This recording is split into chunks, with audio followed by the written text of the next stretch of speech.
Salut, c'est Alain, vous êtes sur la chaîne TechTribu. Dans cette vidéo, je vais vous présenter mon test de l'Apple Watch série 4. On commence tout de suite avec le déballage.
La nouvelle Apple Watch série 4 reprend le design des versions antérieures, à l'exception près que maintenant l'écran est beaucoup plus grand. En effet, Apple a réussi à intégrer un écran de bord à bord, un peu comme sur les iPhone 10, 10S et 10S Max. La montre existe en deux tailles de cadran, la 40 mm qui était anciennement une 38 mm et la 44 mm qui était anciennement une 42 mm.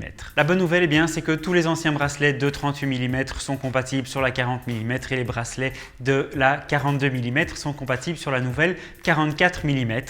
Vous pourrez tous les conserver et les réutiliser. Ce design qui paraît en fait inchangé comporte une autre nouveauté outre l'écran, c'est la couronne digitale, puisque cette nouvelle couronne est désormais crantée. Alors en réalité, elle n'est pas vraiment crantée, c'est un retour digital, un retour haptique qui donne la sensation d'avoir une roue crantée. Je dois dire que le résultat à l'utilisation est assez agréable et c'est assez bluffant. Ce nouvel écran de bord à bord permet l'ajout de deux nouveaux cadrans, le cadran infographe qui permet d'insérer jusqu'à 8 complications et le cadran infographe modulaire qui permet d'intégrer jusqu'à 6 complications. On retrouvera des complications permettant d'afficher la météo, votre prochain rendez-vous, une nouvelle tâche à accomplir et tout un tas d'autres informations très utiles. Tout ça pour vous dire que quelles que soient les informations dont vous ayez besoin, vous pourrez rapidement les retrouver sur votre montre.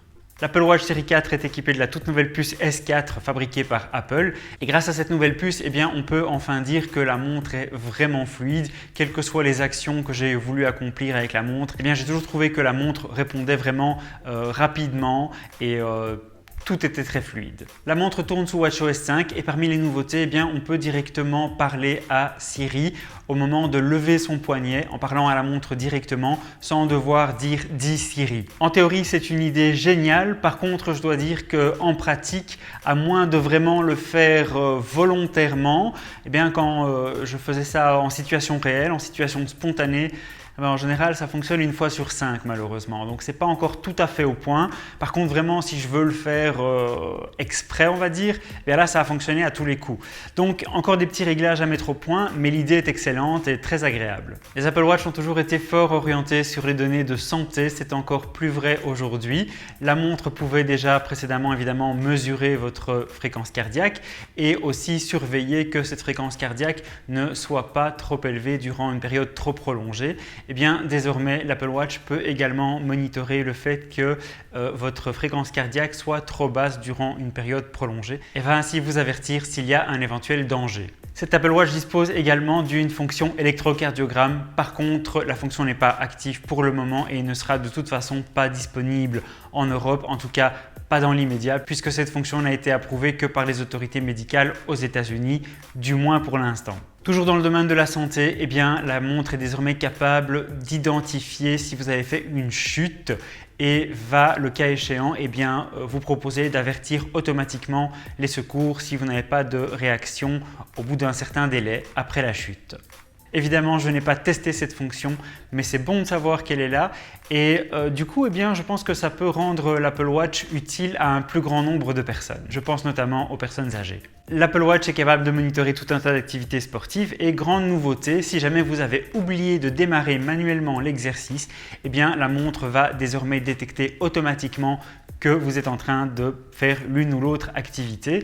Alors personnellement, je l'ai testé sur un tapis de course et sur un vélo elliptique et dans les deux cas, eh bien, ça a fonctionné. J'ai volontairement oublié de lancer l'activité et au bout de 3 minutes, eh bien, la montre a détecté que j'avais démarré cette activité il y a 3 minutes. Donc le résultat est assez direct et instantané, j'ai envie de dire. Idem, si vous oubliez d'arrêter l'exercice, eh bien là aussi la montre va détecter que vous avez cessé l'exercice et va vous proposer de l'arrêter. Et je dois dire que là aussi le timing est assez précis. La montre est équipée de la connectivité Bluetooth 5.0, ce qui vous permettra évidemment de brancher un casque sans fil. Et bien sachez qu'au niveau de la musique, eh bien, vous pouvez y transférer des titres et des playlists que vous pourrez ensuite écouter sans avoir besoin de votre téléphone en branchant directement le casque Bluetooth vers la montre. À noter que la montre est équipée de 16 Go de mémoire. Au niveau de l'autonomie, eh bien, Apple annonce une autonomie d'une journée entière. Eh bien, je peux vous dire qu'on est bien en dessous de la réalité. Personnellement, j'ai même tenu jusqu'à 48 heures complètes en portant la montre. C'est vrai, sans faire d'exercice, sans écouter de la musique, etc. Simplement en portant la montre comme une montre standard. Mais bon, quand même, je dois dire que 48 heures, c'est une belle performance. La montre que je vous présente dans ce test est le modèle Aluminium Or avec le bracelet Boucle Sport couleur rose des sables. Il s'agit du modèle 44 mm. Le modèle Aluminium avec uniquement la connectivité GPS et Bluetooth, donc pas de connectivité cellulaire, eh bien, en 40 mm, le modèle coûte 429 €. En 44 mm, le modèle coûte 459 €.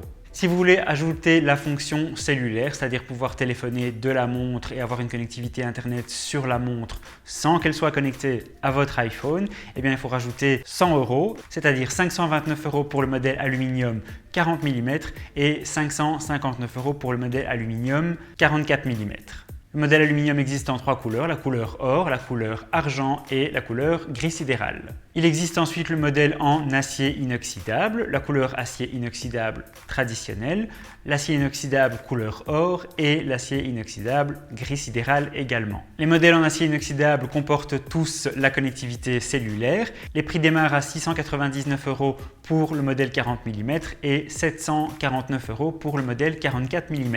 Vous pouvez bien entendu acheter tout un tas de bracelets séparément. Les bracelets coûtent eux de 59 € pour le modèle sport par exemple à 549 € pour le modèle Hermès le plus cher. Alors jusqu'à présent, eh bien moi j'utilisais le modèle original de l'Apple Watch ou le modèle série 0 si vous voulez. Et je dois dire qu'aucune des versions suivantes ne m'avait vraiment donné envie de changer. Voilà, il y avait des petites fonctionnalités en plus, un petit peu plus rapides, un petit peu... Mais bon, il n'y avait vraiment rien de concrètement nouveau. Et ici, je dois dire qu'avec principalement ce nouvel écran et les nouvelles watch face qui sont disponibles grâce à cet écran plus grand, eh bien, ça m'a vraiment donné envie de changer et de passer à cette nouvelle Apple Watch série 4. Et voilà, c'est ici que s'achève cette vidéo. Je vous remercie beaucoup de l'avoir regardée. J'espère que cette vidéo vous a plu. N'hésitez pas à lui laisser un petit pouce vers le haut si c'est le cas. Si vous n'avez pas aimé, laissez-lui un petit pouce vers le bas et dites-moi dans les commentaires ce que vous n'avez pas aimé. Je vous invite également à me dire dans les commentaires si vous avez l'intention d'acheter cette nouvelle Apple Watch 4. Quant à moi, je vous dis à très bientôt dans une prochaine vidéo.